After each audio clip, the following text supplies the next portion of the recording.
Mardi 4 février 2020, chers internautes, c'est un plaisir de vous avoir une fois de plus pour cette autre édition de la revue de presse sur JDC Plus TV.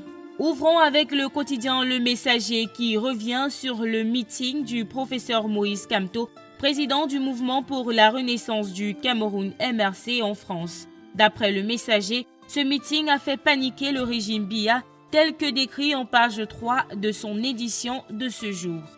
Toujours parlant du professeur Maurice Kamto, le Point Hebdo indique qu'il est wanted avec des révélations à l'appui.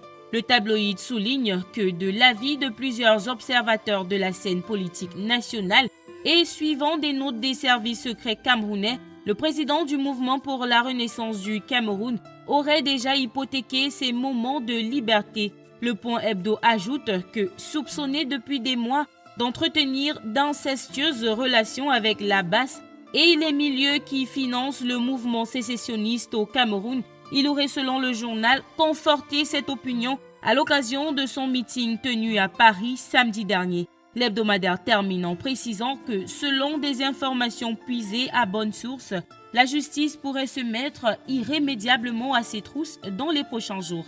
La suite, c'est dans les colonnes du Point Hebdo, paru en kiosque ce mardi 4 février 2020.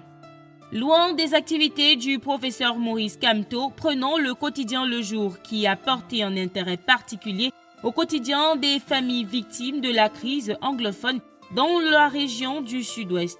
Après cette incursion, la rédaction indique que les personnes déplacées internes ainsi que les populations locales bénéficient chaque mois d'une distribution de bons de vivres pour lutter contre la faim. Découvrez les difficultés du quotidien de ces familles dans le dossier que vous propose la rédaction du quotidien Le Jour dans ses colonnes.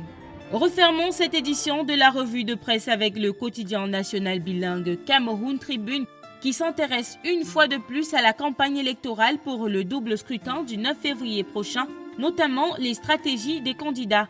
Le journal de Marie-Claire Nana renseigne qu'en plus des meetings grand public et du désormais porte-à-porte pour aller au contact des électeurs, les candidats ont investi les réseaux sociaux pour s'attirer la sympathie d'une bonne partie de l'électorat adepte de ces outils. Comme vous pourrez le lire dans le quotidien de la campagne proposé par Cameroun Tribune en pages 7 à 16 de son édition de ce mardi 4 février 2020.